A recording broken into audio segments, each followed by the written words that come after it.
ಸತ್ಯಭಾಮಿಯು ಸರಸದಿಂದು ಪವನದೊಳ್ ಆಡುತ್ತ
ಚೆಲುವಿನ ಸತ್ಯಭಾಮಿಯು ಸರಸದಿಂದು ಪವನದುಳ್ ಆಡುತ್ತ ಆಡುತ್ತ ಆಡುತ್ತ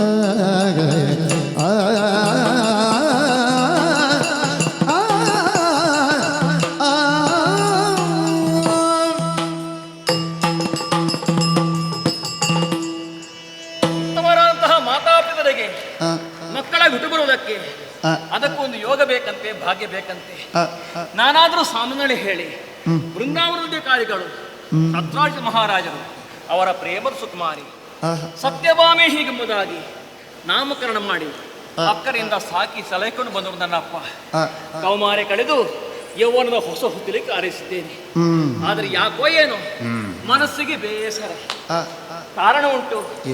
ಜೀವನದಲ್ಲಿ ಮಹತ್ತರವಾದ ಆಶೆ ನಡೆಸಿಕೊಂಡು ನಾನು ಮತ್ತೇನೂ ಅಲ್ಲ, ಲೋಕೋದ್ಧಾರಕ್ಕಾಗಿ ಶ್ರೀಮನ್ನಾರಾಯಣನೇ ಕೃಷ್ಣಾವತಾರದಲ್ಲಿ ಕಾಣಿಸಿಕೊಂಡಿದ್ದಾನೆ. ಅವರನ್ನೇ ಮದುವೆ ಆಗಬೇಕು, ಅವನ ಬಾಳ ಸಂಗಾತಿ ಆಗಬೇಕು, ಆ ಮುಖೇನವಾಗಿ ನನ್ನ ಜೀವನವನ್ನು ಸಾರ್ಥಕಗೊಳಿಸಬೇಕು ಎಂಬುದಾಗಿ ಮಹತ್ತರವಂತ ಆಶೆ ನನಗೆ. ಇಂದೋ ನಾಳೆಯೋ ಭಗವಂತ ಆಶಾಪೂರ್ತಿ ಮಾಡ್ತಾನೆ ಎಂಬಂತ ವಿಶ್ವಾಸ ನನಗುಂಟು. ಆದ ಕಾರಣ ಬೇಸರ ಕಳೆಯುವುದಕ್ಕೆ ಬೇಕಾಗಿ ಸಖ್ಯರನ್ನೆಲ್ಲ ಒಡಗೂಡಿಕೊಂಡು ಬಂದವಳು ನಾವು ಉದ್ಯಾನವಕ್ಕೆ. ನೀರಾಟ ಮುಗಿಸಿದೆ, ಇನ್ನು ಸ್ವಲ್ಪ ಹೂ ಕೈಯಬೇಕು ಎಂಬಂತ ಉದ್ದೇಶ ನನ್ನದು. ಸರಸಿದಾಕ್ಷಿ ದುಂಬಿಯಂತೆ ಕರಿ ಬಂದಳು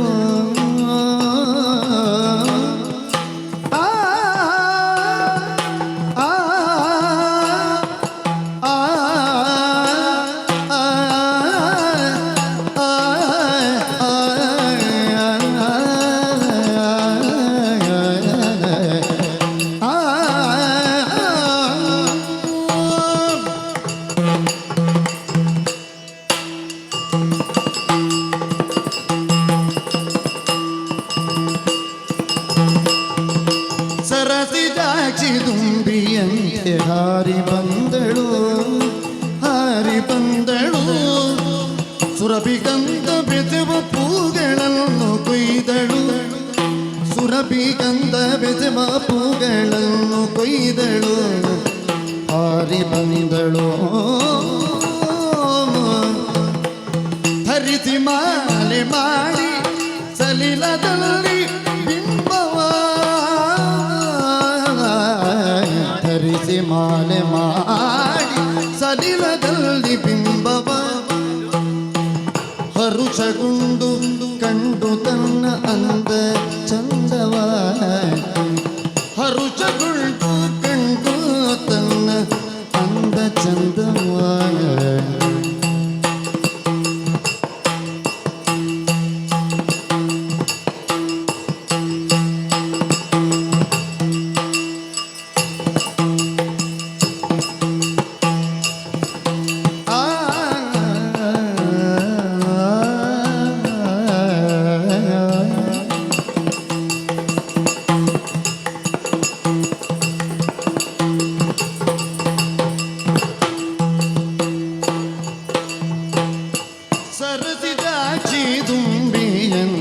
ಹಾರಿ ಬಂದಳು ಸುರಭಿಗಂಧ ಬೆಸುವ ಪೂಗಳನ್ನು ಕೊಯ್ದಳು ಸುರಭಿಗಂಧ ಎಸುವ ಪೂಗಳನ್ನು ಕೊಯ್ದಳು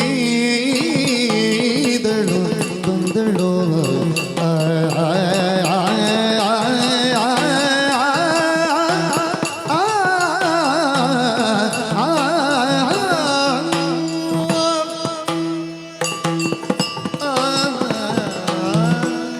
ಸತ್ಯಭಾಮೆ ತುಂಬಾ ಶೃಂಗಾರ ಪ್ರಿಯೆ. ಎಷ್ಟು ಅಲಂಕಾರ ಮಾಡಿಕೊಂಡ್ರು ಅದು ಕಡಿಮೆಯೇ ಸರಿ. ಇವತ್ತು ಬೇಕಾದಷ್ಟು ಬಗೆ ಬಗೆ ಹೂಗಳನ್ನು ಕೊಯ್ಬೇಕು, ಮಾಲೆ ಮಾಡಿ ತಲೆ ತುಂಬಾ ಮುಡಿಯಬೇಕು ಎಂಬುದಾಗಿ ಆಶೆ ಪಟ್ಟವಳು ನಾನು. ಆದ ಕಾರಣ ಸುರಗಿ, ಸೇವಂತಿಗೆ, ಮಂದಾರ, ಸಂಪಿಗೆ, ಜಾಜಿ ಇತ್ಯಾದಿ ಇತ್ಯಾದಿ ಎಲ್ಲ ಹೂಗಳನ್ನು ಆರಿಸಿ ಕೊಯ್ದೆ, ಮಾಲೆ ಮಾಡಿದೆ, ತಲೆ ತುಂಬಾ ಮುಡಿಸಿಕೊಂಡಿದ್ದೇನೆ. ಇಷ್ಟೇ ಅಲ್ಲ, ನಾನು ಮನೆಗೆ ಹೋಗ್ಬೇಕು. ಆ ಶ್ರೀಹರಿಯ ಭಾವಚಿತ್ರ ಉಂಟು, ಅದಕ್ಕೆ ಪೂಜೆ ಆಗಬೇಕು. ಅದಕ್ಕೆ ಒಂದಷ್ಟು ಆರಿಸಿ ಅದನ್ನು ಇರಿಸಿದ ಹಾಗಾಯಿತು ನೋಡಿ. ಅಯ್ಯೋ, ಪಕ್ಕನೆ ಲಕ ಲಕನೆ ಸ್ಫಟಿಕದ ಬಿಡುವಂತಹ ಜಲ. ಅದರಲ್ಲಿ ನನ್ನ ಮುಖವನ್ನು ಕಂಡಾಗ ಛೀ, ಇಷ್ಟು ಚಂದ ಇದ್ದೇನೆ ನಾನು, ನನಗೆ ಯಾಕೋ ನಾಚಿಕೆ ಆಗ್ತಾ ಉಂಟು. ಓಯ್, ನನ್ನ ಈ ರೂಪವನ್ನು ಕಂಡಾಗ ನನ್ನ ಸ್ವಾಮಿ ಆ ಕೃಷ್ಣ ಪರಮಾತ್ಮ ಮರುಳಾಗಲಿಕ್ಕಿಲ್ವಾ? ನೋಡೋಣ ಅವರನ್ನು ಹೇಗೆ ಬಲೆಯೊಳಗೆ ಹಾಕಬೇಕು ಎಂಬುದಾಗಿ ನಾನು ತಿಳಿದುಕೊಂಡಿದ್ದೇನೆ. ಏನಂತೆ ಏನಂತೆ ಏನಂತೆ ಸ್ವಾಮಿ ನಿಮ್ಮ ಮನೆಗೆ ಬರ್ತಾರೆ, ಒಳ್ಳೆದಾಯಿತು. ಇದುವೇ ಸಕಾಲ. ಅವರು ಬರುವ ದಾರಿಗೆ ಅಡ್ಡವಾಗಿ ನಿಂತುಕೊಂಡು ನಾನೇನು ತೋರಿಸೋಕೆ ಮುಂದಾಗ್ತೇನೆ.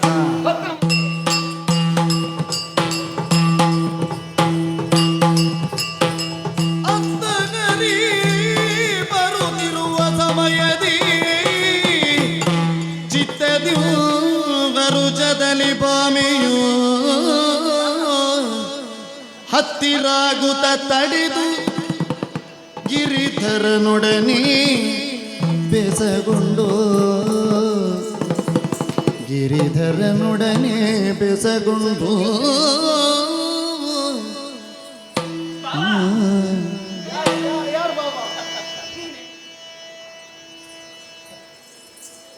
ನಮ್ಮಲ್ಲಿ ಮಾವ ಮತ್ತೆ ಬಾವ ಅಂತ ಕರೀಲಿಕ್ಕೆ ಏನು ಮಡಿ ಇಲ್ಲ. ಅದಕ್ಕೆ ಹೆಂಗಿದ್ದ ಬಾವ? ಹೌದು, ಯಾರನ್ನೂ ಕರೀಬಹುದು. ಅಲ್ಲ, ನೀವೀಗ ನನ್ನನ್ನು ಯಾವ ಭಾವದಿಂದ ನನ್ನ ಅಪ್ಪ ನಿಮಗೆ ಮಾವನಾದ್ರೆ ನನಗೆ ನೀವು ಭಾವ ಅಲ್ಲ?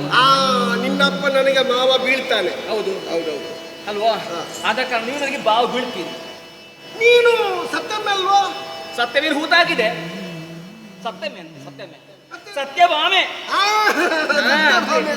ಏನು ಹಿಂದೆ ಮುಂದೆ ಆಗುವುದು ಅದಲ್ಲ. ಮತ್ತೆ ನೀವು ಹುಟ್ಟಿದಾಗ ಬಾರಿ ದಾರಿದ್ರ್ಯ ಬಂದಿತ್ತಂತೆ, ಈಗ ಊರನ್ನು ನೋಡಿದ್ರೆ ಏನು ಏನು. ಹೌದಲ್ಲ, ಹುಟ್ಟಿದ ದಾರಿದ್ರ್ಯಕ್ಕಾಗಿ ಅಲ್ಲ, ನಾನು ಹುಟ್ಟಿದ ಭಾಗ್ಯ ಅದು. ಹೌದು, ಕಾರಣ ಉಂಟು. ದಾರಿದ್ರ್ಯ ಬಂತ ಸೂರ್ಯದೇವನು ಒಲಿಸಿ ನನ್ನಪ್ಪ ದಿವ್ಯವಂತಹ ಮಣಿಯೊಂದರ ತಂದಿದ್ದಾರೆ. ಈಗ ನನ್ನನ್ನು ಯಾಕೆ ನಿಲ್ಲಿಸಿದ್ದು?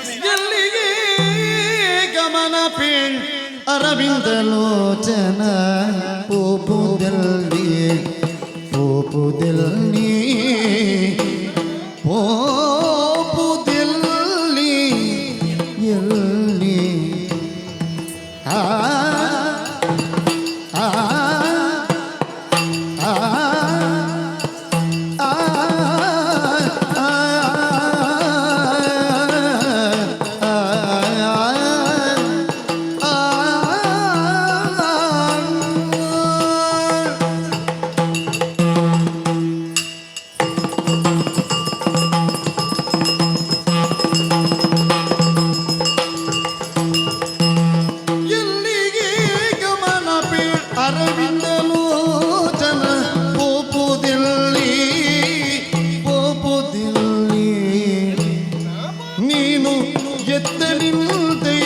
ಏನು ಕಾರಣ ಬಂದೆ ಪೂಪುದಲ್ಲಿ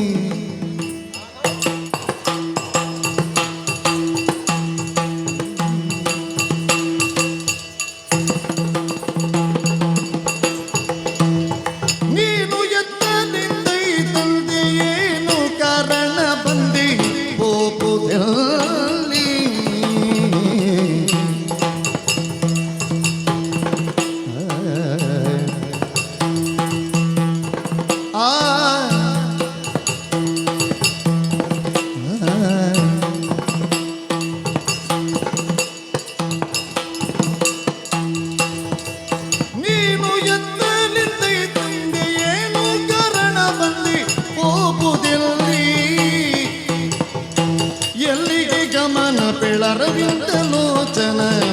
ಪೋಪುದಲ್ಲಿ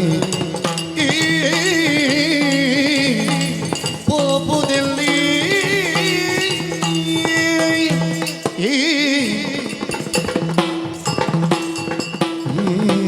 ಓ ಎನ್ನ ಭಾಗ್ಯದ ದೇವತೆಯೇ. ಸತ್ಯಭಾಮ, ಓ ನಿನ್ನನ್ನು ನೋಡಿದಾಗ ಪಕ್ಕ ನಾನೊಂದು 19 ವರ್ಷ ಹಿಂದೆ ಹೋಗಿಬಿಟ್ಟೆ. ಏನೋ ಒಂದು ನೆನಪು. 19 ವರ್ಷ ಹಿಂದೆ ಹೌದು, ಹೀಗಿದ್ದು ನಾನು. ಹೀಗಿರ್ಲಿಲ್ಲಪ್ಪ. ಹೌದು ಅಲ್ವಾ?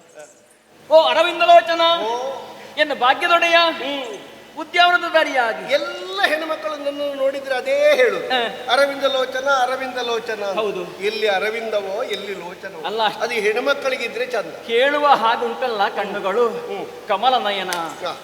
ಕುಸುಮ ಬಾಣದ ಪಿತ ನೀನು. ದೇವಾ, ಓ.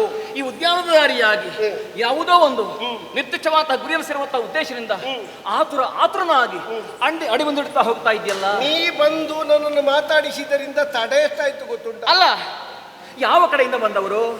ನಾ ಬಂದದ್ದು ದ್ವಾರಾವತಿಯಿಂದ. ಯಾವ ಕಡೆಗೆ ಪ್ರಯಾಣ?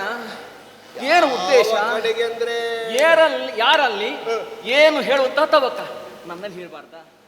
ಅಲ್ಲ, ನಿನ್ನಲ್ಲಿಯೇ ಹೇಳಬೇಕು ಅಂತ ಇಲ್ಲ, ಅಲ್ಲ ನಿನ್ನಲ್ಲಿ ಹೇಳಬಾರ್ದು ಅಂತಲೂ ಇಲ್ಲ. ಅಲ್ಲ, ನನ್ನಲ್ಲಿಯೂ ಹೇಳದಂತಹ ಅಷ್ಟು ಗೌಪ್ಯವಾದ ವಿಚಾರ ಏನದು? ಅಲ್ಲ, ಕೆಲವು ಸರಿ ಏನಾಗ್ತದೆ ಗೊತ್ತಾ? ಏನು? ಹೆಣ್ಮಕ್ಕಳಲ್ಲಿ ಹೇಳಿದ್ರೆ ಅವರು ಮತ್ತೆ ಎಲ್ಲರಲ್ಲಿಯೂ ಹೇಳಿಬಿಡ್ತಾರೆ. ಆ ಗಾಳಿಯ ಕೈಯಲ್ಲಿ ಕಸ್ತೂರಿ ಕೊಟ್ಟ ಹಾಗೆ ಅಂತ. ಆಗಲ್ವಾ? ಎರಡೂ ಕಿವಿಯಲ್ಲಿ ಕೇಳಿ ಒಂದೇ ಬಾಯಿಯಲ್ಲಿ ಹೇಳುವುದು ಹೆಣ್ಣುಮಕ್ಕಳಿಗೆ ಸಹಜ ಧರ್ಮ. ಹೌದು. ಒಂದು ಕಿವಿಯಲ್ಲಿ ಕೇಳಿ ಮತ್ತೊಂದು ಕಿವಿಯಲ್ಲಿ ಬಿಡುವುದು ಗಂಡು ಮಕ್ಕಳಿಗೆ ಧರ್ಮ. ಕೆಲವು ಮಾತ್ರ ಬರ್ತದೆ ಬಾಯಿಯಲ್ಲಿ, ಕೆಲವೆಲ್ಲ ಬರುವುದೇ ಇಲ್ಲ.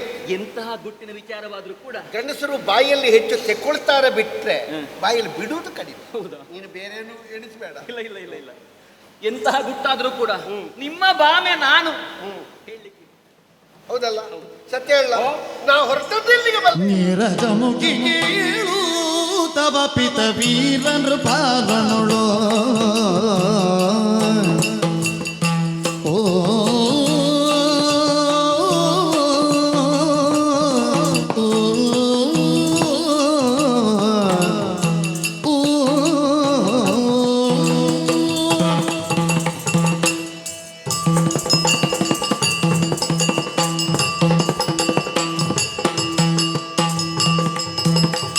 ನೀರಜ ಮುಗಿಗೇಳು ತವ ಪಿತ ವೀರನ ಪಾಲನೊಳು ತವ ಪಿತ ವೀರನ ಪಾಲನೊಳು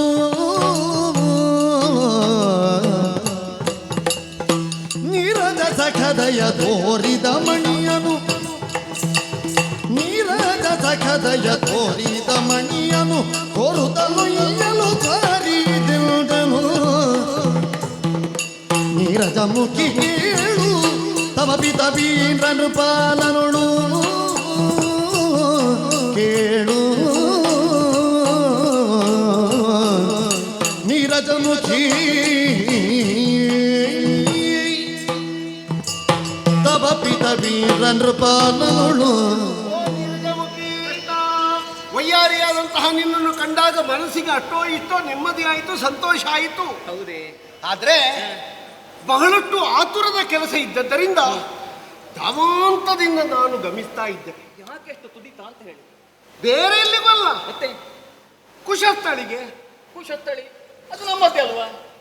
ನಿನ್ನ ತಂದೆಯವರು ಹೇಗಿದ್ದಾರೆ? ಅಯ್ಯೋ, ಅಷ್ಟು ಉದ್ದ ಯಾಕೆ? ಯಾಕೆ? ಮಾವ ಹೇಗಿದ್ದಾರೆ ಕೇಳಬಹುದಲ್ಲ? ಆಯ್ತಾಯ್ತು. ನಿನ್ನ ಅಪ್ಪ ನನ್ನ ಮಾವ ಹೇಗಿದ್ದಾರೆ? ಚೆನ್ನಾಗಿದ್ದಾರೆ. ಹೌದಾ? ಆರೋಗ್ಯವಂತರಾಗಿದ್ದಾರೆ. ಸರಿ. ಈಗ ನಿದ್ದೆ ಬರ್ತದ ಅವರಿಗೆ? ಯಾರು ಹೇಳಿದ್ರು ಬರುವುದಿಲ್ಲ ಅಂತ ಹೇಳಿ? ಬರ್ತದಾ? ಏನು ಬಾರದೆ? ಕೆಲವರೆಲ್ಲ ಈಗ ಹೇಳ್ತಾರೆ. ಹಾಯಾಗಿ ಮಲಗಿದ್ದಾರೆ. ಯಾಕೆ ಗೊತ್ತಾ? ಕೆಲವರೆಲ್ಲ ಹೇಳ್ತಾರೆ ಚೋರು ಹಸಿವೆ ಆದ್ರೂ ನಿದ್ದೆ ಬರುವುದಿಲ್ಲ, ತುಂಬಾ ಹೊಟ್ಟೆ ತುಂಬಿದ್ರೂ ನಿದ್ದೆ ಬರುವುದಿಲ್ಲ, ನಿದ್ದೆ ಹೆಚ್ಚಾದ್ರೂ ನಿದ್ದೆ ಬರುವುದಿಲ್ಲ, ಒಂದು ಸಲ ಬಡತನ ಇರುವಾಗಲೂ ನಿದ್ದೆ ಬರಲಿಲ್ಲ, ಈಗ ಜೋರು ಸಂಪಾದನೆ ಆಗುತ್ತಾ ಉಂಟು ಎನ್ನುವುದರಿಂದಲೂ ನಿದ್ದೆ ಬರುವುದಿಲ್ವಾ ಕಳಿತಷ್ಟೇ. ಬರ್ತದೆ. ನಿಮ್ಮಲ್ಲಿ ಒಂದು ಹೊಸ ಮಣಿ ಉಂಟಂತೆ. ನಾ ಕೇಳಿದ ಹಾಗೆ ನಿಮ್ಮಲ್ಲಿ ನೀನೊಂದು ಮಣಿ ಬಿಟ್ರೆ ಬೇರೆ ಮಣಿ ಇತ್ತೀಚೆಗೊಂದು ಸಿಕ್ಕಿದೆಯಂತೆ. ಹೌದು, ಈ ಮೊದಲು ಒಂದೇ ಕನ್ಯಾಮಣಿ ಇತ್ತದ್ದು. ಹೌದು.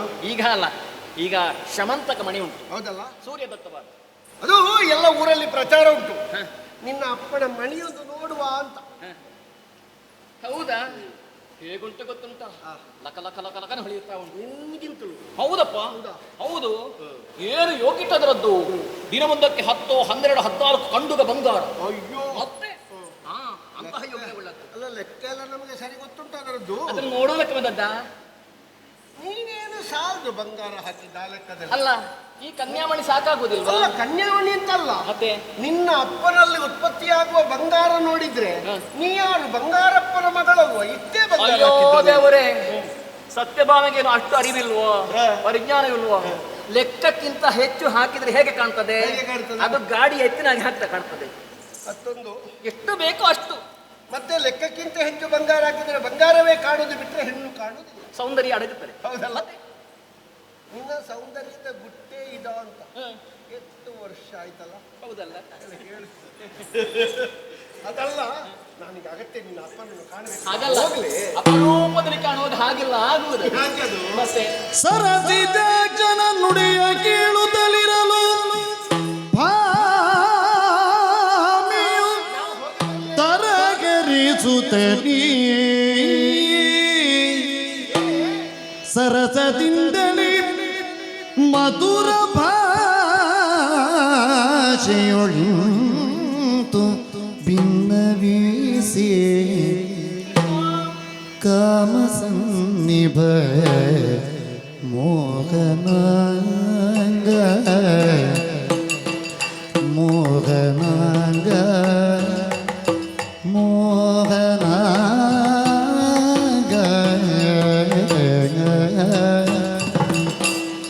ಆ ಆ ಆ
ಸಾಮದುಳ್ಯೆಲ್ಲನು ಬರಿಸು ಸಾಮದುಳ್ಯೆಲ್ಲನು ಬರಿಸು ನಿನ್ನ ಭಾಮೆಯ ಗುಬಿ ನಿನ್ನ ಮನದೊಳಗಿರಿಸು ನಿನ್ನ ಭಾಮೆಯ ಗುಬಿ ನಿನ್ನ ಮನದೊಳಗಿರಿಸು ನಾ ಮನ ಬಿಟ್ಟು ಬಂದಿಗೆ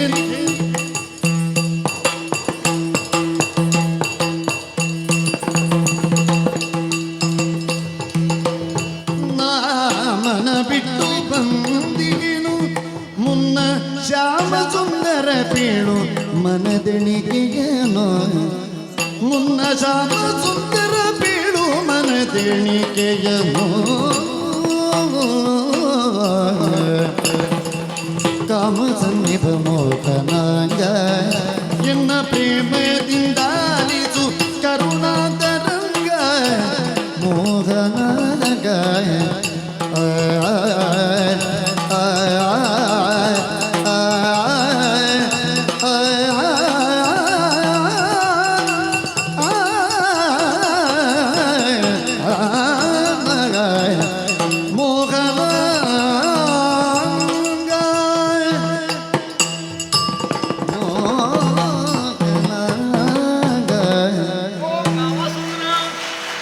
ಸತ್ಯಭಾಮ, ಓ ಮೋಹನಾಂಗ, ನನ್ನನ್ನು ನೋಡಿದಾಗ ನಿನ್ನ ಭಾವ ವಿಕಾರ ಆಗುತ್ತಾ ಇದೆಯಲ್ಲ? ಹೌದು ಹಾ. ಕೃಷ್ಣ. ಈ ತನಕ ಯಾರಲ್ಲಿಯೂ ಹೇಳದಂತಹ ಸತ್ಯ ವಿಚಾರವನ್ನು ನಿನ್ನಲ್ಲಿ ಹೇಳುವಂತಹ ಸುಯೋಗ ಎಂದು ಕೂಡಿ ಬಂದಿದೆ. ನನ್ನಲ್ಲಿ ಮಾತ್ರವೇ ಹೇಳಬಹುದಾದ, ಹೌದು, ಇದು ತನಕ ಯಾರಲ್ಲಿಯೂ ಹೇಳದಿರುವ, ಈಗ ಹೇಳಬೇಕೆಂದಿರುವ ಅದೇನೇ ಮತ್ತೇನೂ ಅಲ್ಲ. ನನಗೆ ಬುದ್ಧಿ ತಿಳಿದ ಆಮೇಲೆ ನಾನು ನಿನ್ನ ವಿಚಾರವಾಗಿ ತುಂಬಾ ಆಸಕ್ತಿ ಹೊಂದಿದವಳು. ಅದು ಕೆಲವರಿಗೆಲ್ಲ ಹೇಳಿ ನನ್ನ ವಿಷಯ ನನ್ನ ನೋಡುವುದಕ್ಕಿಂತ ಮೊದಲೇ ಗೊತ್ತು. ಯಾಕಂದ್ರೆ ಕೃಷ್ಣಲೀಲೆ, ಹರಿ ಸಂಕೀರ್ತನೆ ಇದನ್ನೆಲ್ಲ ಕೇಳುವುದಕ್ಕೆ ಬೇಕಾಗಿ ನಾನು ಆಗಾಗ ತಿಳಿದವರ ಬಳಿಗೆ ಹೋಗಿ ಕೇಳ್ತಾ ಇದ್ದೆ. ಅಯ್ಯೋ, ನನ್ನ ಲೀಲೆಯ ಪ್ರಸಂಗದಲ್ಲಿ ಏನು ಕೇಳ್ತಿ? 100ಕ್ಕಿಂತ ಹೆಚ್ಚು. ಬಾಲ್ಯದಲ್ಲಿ ಕಾಳಿಂಗ ವರ್ತನೆ ಮಾಡಿದೆಯಂತೆ, ಶಕಡ ಧೇನುಕರ ಸಂಹಾರವಂತೆ, ಕಂಸನ ನಾಶವಂತೆ, ಒಂದೋ ಎರಡೋ ಬಹಳ ಕತೆ ಉಂಟು. ಹೌದಲ್ಲ? ಆ ಕುಬ್ಜೆಯನ್ನು ಉದ್ಧರಿಸಿ ನವತರುಣಿಯನ್ನಾಗಿ ಮಾಡಿಸಿದೆಯಂತೆ ನೀನು. ಅಂದ್ರೆ ಕುಬ್ಜೆ ಆಗಾಗಬೇಕು ಅಂತಲ್ಲ, ಅವಳು ಬಹಳ ಗಿಡ್ಡಗಿದ್ದಳು. ಅವಳ ಬಲದ ಕಾಲ ಉಂಗುಟಕ್ಕೆ ನನ್ನ ಕಾಲನ್ನು ಕೊಟ್ಟು ಅವಳ ಮಂಡಿಗೆಯನ್ನು ಹಿಡಿದು ಎತ್ತಿದ್ದು ನಾನು. ಅದು ನೇರ ಕೊಂಡಿ ಬಿಟ್ಟ ಹಾಗಾಯ್ತು. ನೇರ ಉಂಗುಷ್ಟವನ್ನೇ ಕೊಟ್ಟಾಗ ಕುಬ್ಜೆ, ಗೂನು ಬೆನ್ನಿನ ಕುಬ್ಜೆ ನೇರವಾದಳಂತೆ. ಇನ್ನು ಕೈ ಕೊಟ್ರೆ ನಾನು ಇನ್ನೂ ಒಂದು ತೀರ್ಮಾನ ಮಾಡಿದ್ದೇನೆ.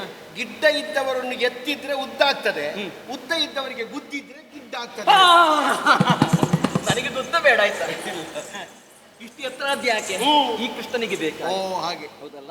ಕೃಷ್ಣ ಅಂತರಂಗ ಬಹಿರಂಗ ಶುದ್ಧಳಾಗಿ ನಿನ್ನನ್ನೇ ಪತಿಯನ್ನಾಗಿ ಸ್ವೀಕರಿಸಬೇಕು, ನಿನ್ನ ಬಾಳ ಸಂಗಾತಿಯಾಗಿ ನಿನ್ನ ಪಾರಸ್ಯ ಮಾಡಬೇಕು, ಆ ಮುಖೇನವಾಗಿ ಹೆಣ್ತನವನ್ನು ಸಾರ್ಥಕಗೊಳಿಸಬೇಕೆಂಬುದಾಗಿ ತೀರ್ಮಾನಕ್ಕೆ ಬಂದವಳು ನಾನು. ನನಗೆ ಈಗಾಗಲೇ ಒಂದು ಮದುವೆ ಆಗಿದೆ, ನಿನಗೆ ಗೊತ್ತುಂಟಲ್ಲ? ಅಯ್ಯೋ, ನೀನೀಗ ನನ್ನನ್ನು ಮದುವೆ ಆದ್ರೆ 2ನೇ ಹೆಂಡತಿ ಆಗ್ತಿ ಬಿಟ್ರೆ 1ನೇ ಹೆಂಡತಿ ಅಲ್ಲ. ನನಗೆ ರುಕ್ಮಿಣಿ ಎನ್ನುವಳನ್ನು ಈಗಾಗಲೇ ಮದುವೆಯಾಗಿ ಆಗಿದೆ. ನನಗೊತ್ತು, ದ್ವಾರಕೆಯ ಯುವರಾಜನಂತೆ ನೀನು, ರಾಜನೋ ಬಹುವಲ್ಲಭ, ಎಷ್ಟು ಬೇಕಾದ್ರೂ ಕಟ್ಟಿಕೊಳ್ಬಹುದು. ನಾನು ಮಹಾರಾಜ ಅಲ್ಲ, ನಾನು ಯುವರಾಜ. ಮನೆಯಲ್ಲಿ ಕರೆಯುವಂತಹ ಆಕಳಿದ್ರೆ, ಹಾಲು ಧಾರಾಳ ಸಿಗುದಿದ್ರೆ, ಬೆಕ್ಕು ಎಷ್ಟಿದ್ರೇನು ಬೇಕೋ ಆದಷ್ಟು ಹಾಕಬಹುದು, ಆಯ್ತಲ್ಲ?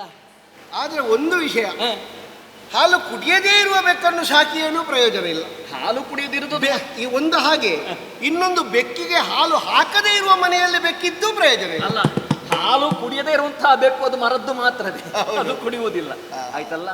ಪ್ರಾರ್ಥನೆ ಇಷ್ಟೇ, ದೇವರೇ ನನ್ನನ್ನು ಸ್ವೀಕರಿಸಿ ನಿಮ್ಮ ಬಾಳ ಸಂಗತಿಯನ್ನಾಗಿ ಸೇವೆ ಮಾಡುವಂತ ಅವಕಾಶ ಮಾಡಿಕೊಳ್ಬೇಕು ಎಂಬುದಾಗಿ ಪ್ರಾರ್ಥನೆ ಅಷ್ಟೇ. ಅಂತೂ ನನ್ನನ್ನು ದೇವರೇ ದೇವರೇ ಅಂತ ಕರೆದು, ನೀವು ದೇವರಾದ್ರೆ ನಾನು ದೇವಿ, ಗೊತ್ತಾಯ್ತಲ್ಲ? ಹೌದಪ್ಪ, ನಾನು ಸತ್ಯಭಾಮ ದೇವಿ. ನಿನ್ನ ದೇವಿ ಎಲ್ಲ ಒಳ್ಳೆ ವಾಂಜಿಯು ಬೆರಿಗುದು ಕೈಗೊಳ್ಳುವಿ ಶೀಘ್ರದಿ, ದಾರಿ ಬಿಡು ಬಿಡು ಹೋಗಲಿ ಕ್ಷಣ ಸ್ವಾರಿತವ ಪಿತನಲ್ಲಿಗೆ ನೀರೆ ಕೇಳೋ.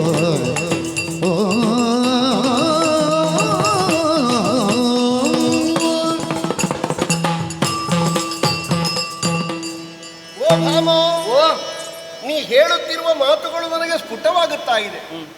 ನಿನ್ನ ಭಾವಗಳನ್ನು ತೆರೆದು ನಿನ್ನ ಜೀವನದಲ್ಲಿ ನನ್ನನ್ನು ಆಯ್ಕೆ ಮಾಡಿಕೊಂಡು ನನ್ನ ಬದುಕಿನ ಸಂಗಾತಿಯಾಗಿ, ನನ್ನ ಜೀವನ ಯಜ್ಞದ ಪಾಲುಗಾರ್ತಿಯಾಗಿ, ನನ್ನ ಬದುಕಿನ ಬಂಗಾರವಾಗಿ ನೀನು ಬರ್ತಿ ಅಂತಾದ್ರೆ ನಾ ಬೇಡ ಅಂತ ಹೇಳುವವನಲ್ಲ. ನಾನು ಹೇಳಿದ ಮಾತು ಅರ್ಥ ಆಯ್ತಲ್ಲ?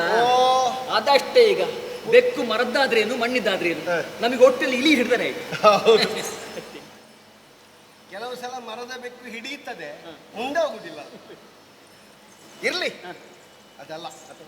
ಒಂದು ಕಾಲದಲ್ಲಿ ರಾಮನಾಗಿದ್ದೆ, ಆ ಕಾಲದಲ್ಲಿ ಏಕಪತ್ನಿ ವ್ರತಸ್ಥನಾಗಿದ್ದೆ. ಯಾರು ಏನು ಕೇಳಿದ್ರು ಆ ಕಾಲದಲ್ಲಿ ಇಲ್ಲ, ಆ ವಿಭಾಗದಲ್ಲಿ ನಾವಿಲ್ಲ ಎನ್ನುವ ಭಾವ ಒಂದು ಮಾತ್ರ ಇತ್ತು. ಅದಕ್ಕೆಲ್ಲ ಉತ್ತರ ಸ್ವರೂಪವಾಗಿ ಈಗ ಕೃಷ್ಣನಾಗಿ ಹಲವು ಕಡೆಯಲ್ಲಿ ಕಾಣಿಸಿಕೊಂಡು ಕೆಲವು ಮದುವೆಯಾಗಬೇಕು ಎನ್ನುವ ಸಂಕಲ್ಪವನ್ನು ಹೊತ್ತೇ ಬಂದವನು. ಯಾರೆಲ್ಲ ನನ್ನಿಂದ ಉದ್ಧಾರವಾಗಬೇಕು ಅಂತ ಬಯಸ್ತಾರೋ, ಆ ವಿಭಾಗದಿಂದ ತನ್ನನ್ನು ತಾನು ಸಮರ್ಪಿಸಿಕೊಳ್ತಾರೋ ಅಂಥವರಿಗೆಲ್ಲ ಒಂದು ಗತಿ ತೋರಿಸುವುದಕ್ಕೆ ನಾ ಬಂದವ. ನೋಡು, ನಿನ್ನ ಅಪ್ಪನಲ್ಲಿ ಮಣಿ ಉಂಟು, ದಿವಾಕರ ಕೊಟ್ಟ ಮಣಿ, ಹೌದು, ಭಾರೀ ಪ್ರಭೆಯ ಮಣಿ, ಬಹಳ ಬಂಗಾರ ಸುರಿಸ ಮಣಿ. ಅಂತಹ ಮಣಿಯನ್ನು ಒಂದು ಸಲ ವಿಚಾರಿಸಿ ನಿನ್ನ ಅಪ್ಪನಲ್ಲಿಂದ ನಾ ಕೊಂಡೋದ್ರೆ ಮತ್ತೆ ನಿನ್ನನ್ನು ಕೊಂಡೋಗುದೆಯಾ? ನೀನೊಂದು ಕೆಲಸ ಮಾಡು, ನಾನು ನೇರ ರಾಜಮಾರ್ಗದಲ್ಲಿ ಮುಂದಿನ ಬಾಗಿಲಿಂದ ಆಸ್ಥಾನಕ್ಕೆ ಹೋಗ್ತೇನೆ. ನೀನು ಹಿಂದಿನ ಬಾಗಿಲಿಂದ ಆ ಸ್ಥಾನಕ್ಕೆ ಬಾ. ನಾನು ಅಲ್ಲಿಗೆ ಮುಟ್ಟುವಾಗ ನೀನು ಒಳಗಿನಿಂದ ನನಗೊಂದು ಸ್ವಲ್ಪ ಉತ್ತೇಜನ ಕೊಟ್ರೆ ಮಣಿ ಆರಂಭದಲ್ಲಿ ಕೇಳಿ, ಮತ್ತೆ ಕಡೆಗೂ ಕನ್ಯಾಮಣಿಯನ್ನು ಕೇಳಿ ಅಪ್ಪ ಕೊಡ್ತಾರೆ. ಹೌದಪ್ಪ. ನಿಮಗೆ ಕೊಡದಂತಹ ಈ ಕನ್ಯಾಮಣಿ ಯಾಕೆ ಮತ್ತೆ ಅಲ್ವಾ? ಅವರು ಕೊಡದೇ ಇದ್ರೆ ಹೇಳು ನೀನು, ನಾನು ಅವರೊಟ್ಟಿಗೆ ಹೋಗ್ತೇನೆ ಅಂತ. ಅದೌದು, ಅದೊಂದು ಒಳ್ಳೆಯ ಕಥೆ. ಒಂದು ಸಣ್ಣ ಬೆದರಿಕೆ. ನೀನು ಹೇಳು, ನನಗೆ ಪ್ರಾಯ ಬಂದಿದೆ, ಇನ್ನು ನನ್ನ ಬದುಕನ್ನು ರೂಪಿಸಿಕೊಳ್ಳುವುದಕ್ಕೆ ನನಗೆ ಗೊತ್ತಿದೆ. ಹೌದು, ನೀವು ಕೊಡದೇ ಇದ್ರೆ ಮತ್ತೆ ಹಾಳು ಬಾವಿಗೆ ಹಾರ್ತೇನೆ. ಹಾಳು ಬಾವಿಗೆ ಹಾರ್ತೇನೆ. ಕೊಡ್ತಾರೆ. ಹೌದು, ಆದ್ರೆ ನಿನ್ನಪ್ಪ ಹೆದರ್ಲಿಕ್ಕಿಲ್ಲ. ಹಾಳು ಬಾವಿಗೆ ಹಾರಿದರೆ ನೀರಿಲ್ಲಲ್ಲ, ಸಾಯ್ಲಿಕ್ಕಿಲ್ಲ ಅಂತ ಹೇಳಿದ್ಯ. ಅವ ಮಹಾಮಂಡೆ, ಅವ ಜಾಗ್ರತೆ ಮಾಡು. ಅವನಲ್ಲಿ ಮಾತಾಡುವಾಗ ಒಂದು ಜಾಗ್ರತೆ ಬೇಕು. ಅವ ಏನು ತಾರದೇ ಇದ್ದರೂ ನಾವು ತಂದದ್ದನ್ನೇ ತಕ್ಕೊಂಡು ನಮಗೆ ತುಂಡು ಮಾಡಿ ಕೊಡ್ತಾನೆ. ಅವ ಜಾಗ್ರತೆ ಮಾಡು.